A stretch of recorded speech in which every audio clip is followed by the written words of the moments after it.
And I think falling apart and getting better, David, I've noticed in front of you there, you've got a book called Antifragile. Well, can I put my glasses on? You can, that makes you look very smart as well. When you put Thank you. So there's a little book called Anti-fragile by an author called Nassim Taleb, who incidentally wrote a book which might be better known called Black Swan. So you hear people talk about black swan events and things like this. These are things which come out of nowhere, really. As you may or may not know, might know this, do you know that you have it every year? You have a form of coronavirus every year. No, I didn't. I knew that.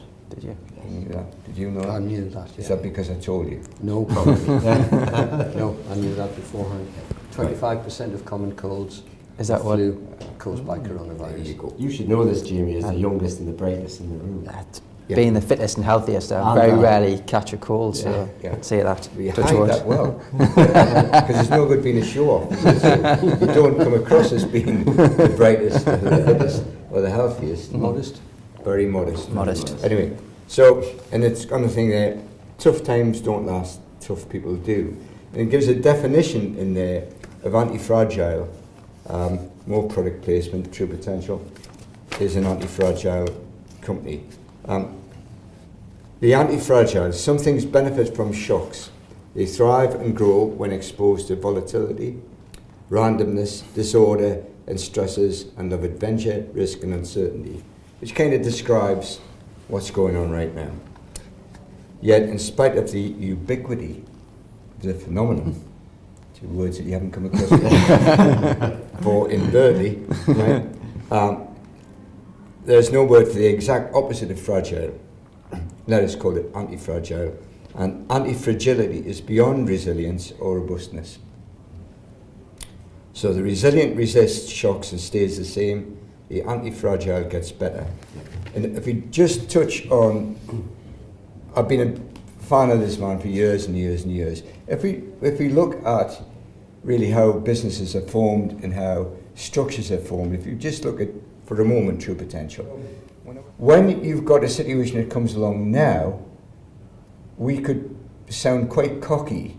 Oh, well, this is what we're doing. And you see people trying to make a virtue of this is what we're doing. This is actually what we've been doing all along. And it's not because somebody's got the great brainwave, it's because you're forced under stress to do things, right? Your loyalty is to the client. You're in business to the client. Not for him, not for him, not for him. You know, I love you all dearly, but the thing is, you're driven by where the money is. You're driven by the client. The product is for the client. If you think, Daniel, what is actually going on right now. So this is, as per that book, this is supreme stress of a system caused by a virus rather than something else. I think it goes back to one of your quotes before, David, from Taleb, which is, tough times don't last, but tough people do. And I'm in the same funds as the clients. Yes. But as all four of us are, which is Taleb's other book, which is on your table there, it's Skin in the Game. Skin in the Game, Yes. yeah. So I which I think is a great concept. You know, the law of agency isn't necessarily a great way to do things, where I'm recommending something for you that I haven't got for myself. It's some great sayings in there.